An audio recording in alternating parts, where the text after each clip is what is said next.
আজকের ক্লাসটা শুরু হচ্ছে ক্লাস 12 এর থার্ড সেম, অর্থাৎ তোমাদের 11 থেকে 12 উঠে যারা থার্ড সেমে ভর্তি হয়েছো তাদের কমার্সের ব্যাচ শুরু করছি। আজকের প্রথম ক্লাস, সাবজেক্ট হচ্ছে আমাদের অ্যাকাউন্টেন্সি। আজকে ইউনিট করাবো হচ্ছে অ্যাকাউন্টিং ফর পার্টনারশিপ ইউনিট 1, যেটা সেই ইউনিট 1 এর ইন্ট্রোডাকশন টু পার্টনারশিপ এই চ্যাপ্টারটা শুরু করছি। তো চ্যাপ্টারটা খুবই থিওরিক্যাল কনসেপ্ট নিয়ে, আগে থিওরি বুঝতে হবে, তারপর কিন্তু এগুলোর প্রবলেমস আমরা সলিউশন করব। এবারে থাকছে তোমাদের 15 মার্কস, ভ্যালু হচ্ছে এই চ্যাপ্টারে 15 মার্কস, পুরো এমসিকিউ। তোমাদের পুরো অ্যাকাউন্টেন্সি, পুরো এই সাবজেক্টটা 40 মার্কসের হবে, এমসিকিউ বেসড ওএমআর শিটে। আর ফোর্থ সেম যেটা, সেটা কিন্তু তোমাদের ডেসক্রিপটিভ হবে তোমাদের, সেখানে কিন্তু তোমাদের প্রবলেম সলিউশন, ম্যাথামেটিক্যাল প্রবলেম এগুলো থাকবে, বড় বড় প্রশ্ন করতে হবে 2, 3, 5 মার্কসের। ঠিক আছে, তো আজকে প্রথম চ্যাপ্টার ইন্ট্রোডাকশন টু পার্টনারশিপ, এটা শুরু করছি, ভালো মতো বুঝবে। তো বলেছে পার্টনারশিপ অ্যাক্ট যেটা আছে, ইন্ডিয়ান পার্টনারশিপ অ্যাক্ট,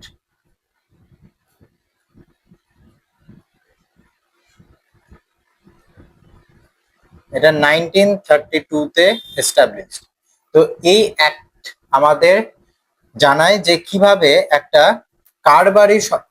অংশীদারি কারবারি আমাদের তৈরি হয়ে থাকে। অংশীদারি কারবার কিভাবে তৈরি হয়ে থাকে, অংশীদারি কারবার বলতে কি বুঝি, অংশীদারি কারবারে কারা কারা মালিক হন, তারা কিভাবে ব্যবসা পরিচালনা করে, তাদের কিভাবে অ্যাকাউন্টিং ট্রিটমেন্ট হয়, হিসাব নিকাশ কিভাবে হয়, সম্পূর্ণ বিষয় কিন্তু এই প্রথম ইউনিটে আমরা পড়ে বুঝবো। তো প্রথমে দেখো, আমরা পার্টনারশিপ বা অংশীদারি বলতে কি বুঝছি, যেখানে বলছে যে পার্টনারশিপ বা অংশীদারি বলতে আমরা কি বুঝছি, যখন একাধিক ব্যক্তি, মানে দুই বা তার বেশি, একজন হলে হবে না, একজন হলে সোল প্রোপ্রাইটারশিপ আমরা সেটাকে বলবো, এক মালিকি ব্যবসা। কিন্তু যখন দুই বা তার বেশি জন ব্যক্তি কি করছে, মুনাফা অর্জনের উদ্দেশ্যে, মাথায় রাখতে হবে জনকল্যাণের সেবার জন্য না, কিন্তু মুনাফা অর্জনের উদ্দেশ্যে চুক্তিবদ্ধ হয়ে এদের মধ্যে একটা শর্ত থাকবে, কন্ডিশন তৈরি হবে যে তারা যৌথভাবে কারবারকে পরিচালনা করবে। তো এটাই হচ্ছে পার্টনারশিপ, বা এটাকেই আমরা বাংলায় বলছি অংশীদারি কারবার। এই অংশীদারি কারবারে যারা অংশগ্রহণ করছে তাদেরকে আমরা অংশীদার বা পার্টনার বলছি। আমি খুবই সিম্পল বেসিসে কনসেপ্টে, তোমরা এই পিডিএফটা দেখে কিন্তু পুরো কনসেপ্টটা তোমরা মাথায় রাখতে পারবা, আর এমসিকিউর জন্য কিন্তু খুব বেস্ট হবে এটা। আর এদের এই অংশীদার বলে, এবং এদের মিলিত যে পরিকল্পনা, সেই পরিকল্পনার দ্বারা মিলিত যে প্রতিষ্ঠানটা তৈরি হয় তাকে আমরা বলি অংশীদারি প্রতিষ্ঠান, যাকে ইংলিশে আমরা বলছি পার্টনারশিপ ফার্ম। ঠিক আছে, ইংলিশে আমরা বলছি পার্টনারশিপ ফার্ম। আর যারা মালিক থাকেন তাদেরকে আমরা বলছি পার্টনার। তো এই পুরো কনসেপ্টটা আমাদের আছে কোথায়, আমাদের আছে ইন্ডিয়ান পার্টনারশিপ অ্যাক্ট 1932 তে, ভারতীয় অংশীদারি কারবার আইন 1932-এ বলা হয়েছে যে দুই বা তার বেশি ব্যক্তি যখন তারা নিজেদের মধ্যে মুনাফা অর্জনের উদ্দেশ্যে চুক্তিবদ্ধ হয়ে যৌথভাবে কোনো কারবারি প্রতিষ্ঠানকে পরিচালনা করে থাকে, তখন সেই কারবারি প্রতিষ্ঠানকে বলা হয় অংশীদারি কারবার। আর তাদের মধ্যে যে সম্পর্কটা সেটাকে বলা হয় পার্টনারশিপ। আর যারা এখানে ইনভলভ হয়, পার্টিসিপেট করে, তাদেরকেই বলা হয় মালিক বা আমরা বলবো অংশীদার বাংলায়, আর ইংলিশে পার্টনার। তো তোমরা একটু খেয়াল করো যে এখানে সেকশন 4 ইন্ডিয়ান পার্টনারশিপ অ্যাক্ট 1932 তে কি বলা হয়েছে, যে সকলের দ্বারা বা সকলের হয়ে, এবার এই পার্টনার, এবার এই পার্টনার সকলের দ্বারা, মানে সকলের সকলের হয়ে বা সবাই মিলে একজনকে সিলেক্ট করে, যে একজনের দ্বারা পরিচালিত কারবারকেই বলা হচ্ছে অংশীদারি কারবার। মানে এইবার এখানে যদি আমাদের ন্যূনতম মিনিমাম, আমি বলছি মিনিমাম দুজন আছে, তো এবার আমি ধরে নিলাম যে একটা এক্স ওয়াই জেড একটা, সরি,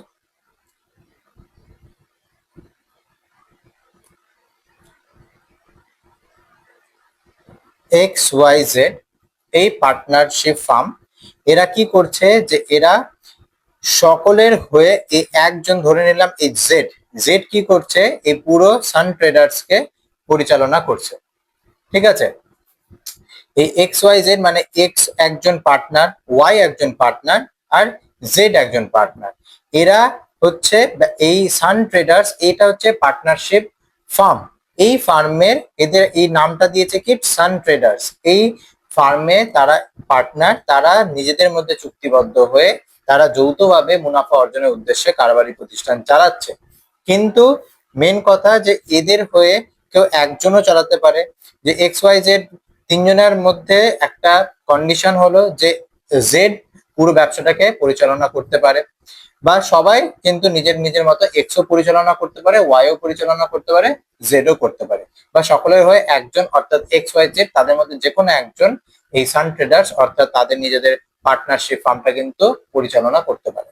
এই হলো পার্টনারশিপ ফার্ম, পার্টনার আর পার্টনারশিপ, পার্টনারদের মধ্যে পার্টনারশিপের কনসেপ্ট। তো আমরা নেক্সট স্টেপে আসছি যে এই পার্টনারশিপ ফার্মের মধ্যে সদস্য সংখ্যা কত, মানে এদের মেম্বার বা আমরা বলতে পারি যে ওনার কতজন হতে পারে। পার্টনারশিপের মধ্যে আইনের সীমানা অনুযায়ী মানে ইন্ডিয়ান পার্টনারশিপ অ্যাক্ট 1932 আমাদের বলছে যে ন্যূনতম, আমাদের বলছে ন্যূনতম আমাদের মিনিমাম মেম্বার্স হচ্ছে আমাদের হতে পারে 2 জন, আর ম্যাক্সিমাম আমাদের হতে পারে 50 জন। এই ম্যাক্সিমামের যেটা 50 জন বলা হয়েছে সেটা কোম্পানিজ রুল 2014 এর রুল 10 এ বলা হয়েছে যে বর্তমানে সর্বোচ্চ 50 জন হতে পারে। কিন্তু 2013 যে কোম্পানিজ অ্যাক্ট ছিল সেখানে 464 ধারা অনুযায়ী সরকার চাইলে এটাকে বাড়িয়ে 100 জন অবধি কিন্তু করতে পারে। ঠিক আছে, এটা কোম্পানিজ অ্যাক্ট 2013 এ ছিল, কিন্তু তারপরে যখন রুল আসে যে 2014-তে কোম্পানিজ অ্যাক্টে, তখন বলা হয় এর বর্তমান সর্বোচ্চ সীমা 50 জন। ঠিক আছে, আর খুবই ইম্পর্টেন্টলি একটা তোমাদের জিনিস মাথায় রাখতে হবে যে 1956-তে যখন 1956-এ যখন প্রথম কোম্পানিজ অ্যাক্ট তৈরি হয় তখন ব্যাংকিং কারবারের ক্ষেত্রে সর্বোচ্চ সীমা ছিল 10 জন। এই 10 জন কিন্তু এখনো রয়েছে, যে ব্যাংকিং কারবারের ক্ষেত্রে অর্থাৎ ব্যাংকিং জায়গাতে অংশীদারি কারবার যদি চালানো হয় তাহলে সেক্ষেত্রে কিন্তু 10 জন হাইয়েস্ট ওনার বা পার্টনার হতে পারে, আর ন্যূনতম কিন্তু 2 জন। ঠিক আছে, নেক্সট আমরা আসছি সম্পর্কের ভিত্তিতে হলো চুক্তি। এদের মধ্যে এই পার্টনারদের মধ্যে একটা চুক্তি হবে, সেই চুক্তিটা হতে পারে, সেই চুক্তি হতে পারে আমাদের রিটেন, আমাদের হতে পারে ওরা, বা আমাদের হতে পারে বোথ, দুটোই হতে পারে। কিন্তু এই চুক্তিকে কিন্তু রেজিস্ট্রেশন করানোর কথাটা, এই চুক্তি যদি আমি রেজিস্ট্রেশন করাই সেই রেজিস্ট্রেশনটা আমার হতে পারে অপশনাল, বাংলায় আমি যদি বলি সেটা হতে পারে ঐচ্ছিক বা স্বেচ্ছাধীন আমি বলতে পারি।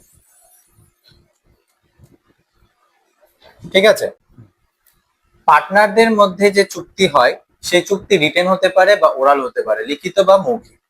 এই মৌখিক যদি হয়, ওরাল যদি মৌখিক যদি হয় তাহলে অংশীদারি কেবলমাত্র পারস্পরিক বিশ্বাস আর মৌখিক প্রতিশ্রুতির ভিত্তিতে কিন্তু এই পার্টনারশিপ ফার্মটা গড়ে উঠবে।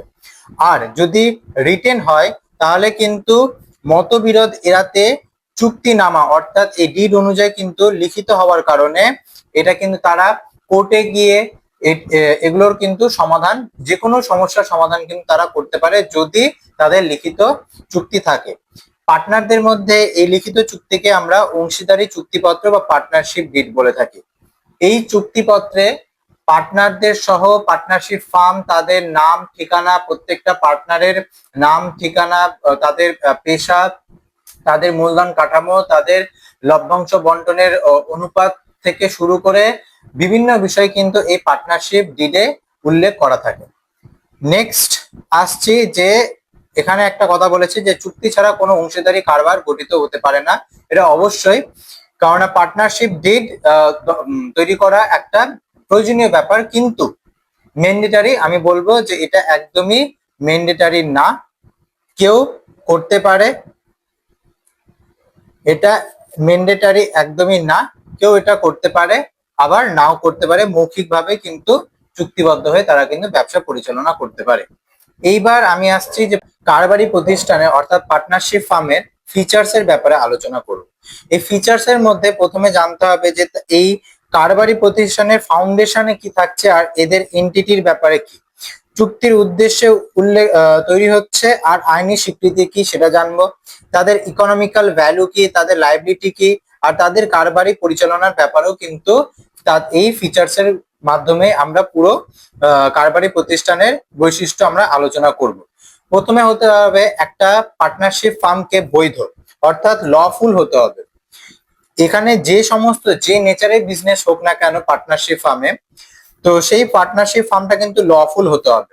এখানে দেখো যে XYZ, প্রথমে দেখিয়েছিলাম যে XYZ সান ট্রেডার্স নামক একটা পার্টনারশিপ ফার্ম কিন্তু পরিচালনা করছে। এই পার্টনারশিপ ফার্মটাকে কিন্তু হতে হবে লফুল, মানে বৈধ হতে হবে। আর বৈধ হওয়ার পাশাপাশি এর কি বলছে, বৈধ কারবার হওয়া দরকার, অর্থাৎ আইনি সীমার মধ্যে কিন্তু থেকে বৈধ কারবার পরিচালনা করা এদের প্রয়োজন। তারপর নেক্সট পয়েন্টে আসছি যে এদের কোনো লিগাল সেপারেট এন্টিটি কিন্তু থাকে না, অর্থাৎ আইনের চোখে কিন্তু অংশীদারি কারবারের যারা মালিক অর্থাৎ পার্টনার আর পার্টনারশিপ ফার্ম দুজনে কিন্তু এক, অর্থাৎ সম্পূর্ণভাবে এদের কারবারের অস্তিত্ব সম্পূর্ণভাবে অংশীদারের উপর কিন্তু নির্ভরশীল। ঠিক আছে, আইনের চোখে অংশীদারি কারবার আর অংশীদারের কোনো আলাদা সত্তা নেই। ঠিক, নেক্সট আমরা যে পয়েন্টে আসছি সেটা হচ্ছে প্রফিট আর্নিং রেশিও বা মুনাফা অর্জন আর বন্টন। প্রতিটি প্রতিষ্ঠান, কারবারি প্রতিষ্ঠান, তাদের লক্ষ্য কেবল মুনাফা অর্জন করা, তাদের কিন্তু লক্ষ্য সেবা নয়, অর্থাৎ মুনাফা অর্জন করায় তাদের একমাত্র কিন্তু উদ্দেশ্য হওয়া প্রয়োজন। আর নিজেদের চুক্তি অনুসারে কিন্তু তারা নিজেদের মধ্যে প্রফিট শেয়ারিং রেশিওটা বন্টন করে থাকে। কিন্তু একটা জিনিস তোমরা মনে রাখবে, চুক্তিতে উল্লেখ না থাকলে পার্টনাররা কিন্তু সমহারে লাভ লোকসান নিজেদের মধ্যে বন্টিত করে থাকে। আচ্ছা, নেক্সট পয়েন্ট আনলিমিটেড লাইবিলিটি। অংশীদাররা অসীম দায় কিন্তু বহন করে থাকে এই কারবারে, কারণ প্রতিষ্ঠানের সম্পত্তি যথেষ্ট না থাকলে আইনিগতভাবে অংশীদারের ব্যক্তিগত সম্পত্তি কিন্তু বিক্রয় করে প্রতিষ্ঠানে কিন্তু দায় মেটাতে হতে পারে। অর্থাৎ পার্টনারশিপ ফার্মের যেগুলো অ্যাসেটস, সেই অ্যাসেটস কে কাজে লাগিয়ে যদি লাইবিলিটিস না মেটানো যেতে পারে তাহলে পার্টনারশিপ ফার্মের পার্টনারদের পার্সোনাল অ্যাসেট কিন্তু ইউজ করে পার্টনারশিপ ফার্মের লাইবিলিটি মেটাতে হতে পারে। সেই জন্য বলা হচ্ছে যে পার্টনারশিপ ফার্মের পার্টনারদের কিন্তু লাইবিলিটি আনলিমিটেড। এখানে ছবিটা দেখলে একটু তোমরা ধারণাটা বুঝতে পারবে যে কারবারি যে দায় সেটা যখন উপচে পড়ছে বাইরে, সেটা কিন্তু ব্যক্তিগত সম্পত্তির উপর এফেক্ট করছে, ব্যক্তিগত সম্পত্তির উপর কিন্তু সেটা এফেক্ট করছে।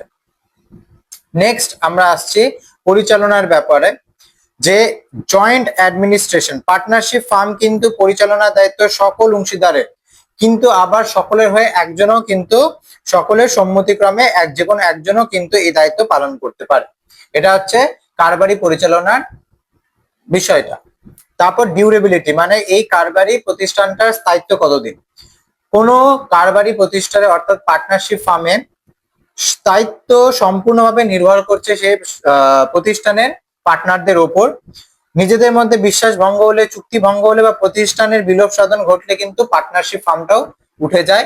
পার্টনারশিপ ফার্মে কোনো পার্টনারের মৃত্যু হলে তারা চাইলে সেই পার্টনারশিপ ফার্মটা বন্ধ করে দিতে পারে নিজেরা আলোচনা করে, নিজেরা চুক্তিবদ্ধ হয়ে, বা কোনো পার্টনার রিটায়ার হলেও তারা কিন্তু তাদের ব্যবসা বন্ধ করে দিতে পারে। এইবার আমাদের নেক্সট পয়েন্ট যেটা, যে অংশীদারির কারবারে অংশীদার অর্থাৎ পার্টনারদের অধিকারটা কি, রাইটস অফ পার্টনার নিয়ে এবার আমরা আলোচনা করব। ফার্মে কি কি অধিকার পেয়ে থাকে, যে এখানে বলা হয়েছে যে কারবারে একজন অংশীদারের আইনি অধিকারগুলো কি কি হয়ে থাকে। এই প্রশ্নটা আসলে আমরা প্রত্যেকটা পয়েন্টকে খুব ভালো মতো বুঝবো আর বোঝার চেষ্টা করব যে একটা পার্টনারের পার্টনারশিপ ফার্মে কি কি অধিকার থাকতে পারে আর কি কি অধিকার থাকতে পারে না। এখানে বলা হয়েছে যে পরিচালনাগত অধিকার, প্রথমে পুরো পার্টনারশিপ ফার্মটাতে ম্যানেজমেন্টের ব্যাপারে বা পুরো বিজনেসটা অপারেশন করার জন্য পার্টিসিপেশনের তো অবশ্যই দরকার। কারবার পরিচালনায় ও দৈনন্দিন কাজকর্ম সরাসরি অংশগ্রহণ করার ক্ষেত্রে সকল পার্টনারের কিন্তু সমান অধিকার রয়েছে। নেক্সট, কনসালটেশন, পরামর্শ দান হিসেবে যে কোনো বিবিধ বিষয়ে মতামত ইত্যাদি প্রকাশের জন্য কিন্তু পরামর্শ দানের অধিকারও রয়েছে পার্টনারে। থার্ড, ইন্সপেকশন, অর্থাৎ প্রতিষ্ঠানের পার্টনারশিপ ফার্মের সমস্ত হিসাবপত্র, বইপত্র, journal, ledger, balance sheet, PL account সমস্ত কিন্তু পরীক্ষা করা, প্রয়োজনে তার কপি সংগ্রহ করে রাখার অধিকারও কিন্তু পার্টনারদের রয়েছে যারা সেই পার্টনারশিপ ফার্মে রয়েছে। উদাহরণ হিসেবে সান ট্রেডার্স এর XYZ পার্টনারকে কিন্তু মাথায় রেখে আমরা বুঝবো। নেক্সট, আর্থিক সুরক্ষা ও প্রাপ্তি, যদি চুক্তি অনুযায়ী লাভ বা ক্ষতির অংশ পাওয়া যায়, যে চুক্তিতে যদি থাকে যে এক্স এত, ওয়াই এত, জেড এত, তাহলে সেই অনুযায়ী তারা লাভ ক্ষতি বন্টন করবে। যদি চুক্তিতে না থাকে তাহলে আমি বলেছি সমানুপাতে, অর্থাৎ সবাই সমান অনুপাতে কিন্তু লাভ ক্ষতি, লাভও যেমন বিয়ার করবে তেমন ক্ষতিটাও কিন্তু তাকে বিয়ার করতে হবে। আবার কোনো প্রতিষ্ঠানে চুক্তির অভাবে, অর্থাৎ পার্টনারশিপ ডিড যদি অ্যাবসেন্স থাকে, তাহলে সেই অ্যাবসেন্স থাকাকালীন মনে করো যে এক্স ওয়াই জেড এদের মধ্যে এক্স লোন দিল পার্টনারশিপ ফার্মের মধ্যে লোন দিল। তো এই লোন দেওয়ার ফলে ফার্ম কি করবে, মানে সান ট্রেডার্স কি করবে, সান ট্রেডার্স এর কর্তব্য থাকবে যে বার্ষিক 6% সুদের যত টাকা লোন দিল, ধরো 10,000 টাকা লোন দিল, তাহলে বার্ষিক 6% হারে কিন্তু তাকে সুদ সমেত আসলটা ফিরিয়ে দিতে হবে এক্স পার্টনারকে। এটা পার্টনারশিপ ডিডে যদি উল্লেখ না থাকে কোন রকম পার্সেন্টেজের রেট, তাহলে কিন্তু আইন অনুযায়ী 6% কিন্তু দিতে হবে। আর ডিডে যদি কোনো পার্সেন্টেজের উল্লেখ থাকে তাহলে তো সেই পার্সেন্টেজ অনুযায়ী বসে যাবে। আচ্ছা, নেক্সট আমরা আসছি ক্ষতিপূরণ বা ইন্ডেমনিটি। কারবারের প্রয়োজনে বা জরুরি অবস্থায় ব্যক্তিগত খরচ করলে, কখনো এরকম অপারেশনে পার্টনার নিজে থেকে নিজের পকেট থেকে যদি কোনো খরচ করে থাকে, তাহলে সেই খরচটা কিন্তু ফার্ম অর্থাৎ সান ট্রেডার্স কিন্তু সেটা মিটিগেট করে থাকবে। ঠিক আছে, সেটা কিন্তু পরে মিটিগেট করে দিবে, অর্থ প্রতিষ্ঠান থেকে ফেরত পাওয়ার অধিকারও রয়েছে পার্টনারের।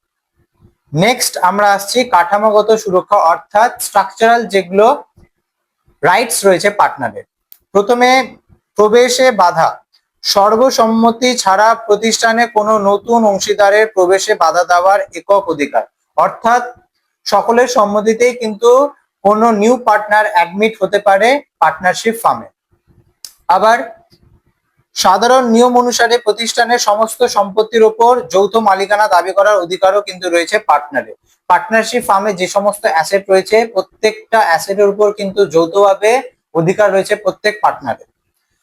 রিটায়ারমেন্টের কেসে যথাযথ বিজ্ঞপ্তি, মানে একটা নোটিশ দিয়ে, অলরেডি একটা নোটিশ প্রোভাইড করে স্বেচ্ছায় প্রতিষ্ঠান থেকে অবসর নেওয়ার অধিকারও কিন্তু রয়েছে পার্টনারশিপ ফার্মের পার্টনারদের। যেমন এখানে নতুন অংশীদারের প্রবেশের অ্যাডমিশনের ক্ষেত্রে যেমন সকলের সম্মতিতে অ্যাডমিট হতে হবে, আবার ঠিক তেমনি রিটায়ারমেন্টের ক্ষেত্রে কিন্তু যে রিটায়ারমেন্ট হবে, ধরে নিলাম ওই সান ট্রেডার্স এই পার্টনারশিপ ফার্মের এক্স ওয়াই জেড এরা তিনজন মিলে নতুন এ কে অ্যাডমিট করলো, এরা তিনজনের যদি সম্মতি না থাকে তাহলে এরা এ কিন্তু অ্যাডমিট হতে পারবে না। আবার এক্স চাইছে যে আমি রিটায়ার হব, তাহলে এক্স কে কি করতে হবে, একটা নোটিশ দিয়ে সে কিন্তু স্বেচ্ছায় পার্টনারশিপ ফার্ম থেকে রিটায়ারমেন্ট নিতে পারে, এটা তার অধিকারের মধ্যেই পড়ছে। তো এবার আমরা একটু কুইক একটা জিনিস রিভিশন করে দিই, যে পার্টনারশিপ ফার্মে কিছু জিনিসের উল্লেখ থাকলে উইথ ডিড, মানে লিখিত চুক্তি যদি থাকে আর চুক্তির যদি অনুপস্থিতি থাকে, মানে পার্টনারশিপ ডিড যদি অ্যাবসেন্স থাকে তাহলে কি কেস অফ সিনারিও হবে, আর পার্টনারশিপ ডিড থাকলে কি কেস অফ সিনারিও হবে, কিছু কিছু টপিকের উপর আমরা সেটা জেনে নিচ্ছি। প্রথমে বলা হচ্ছে যে মুনাফা ও ক্ষতির বন্টন। পার্টনারশিপ ডিডে যদি উল্লেখ করা থাকে যে এক্স ওয়াই জেড তারা কিন্তু যে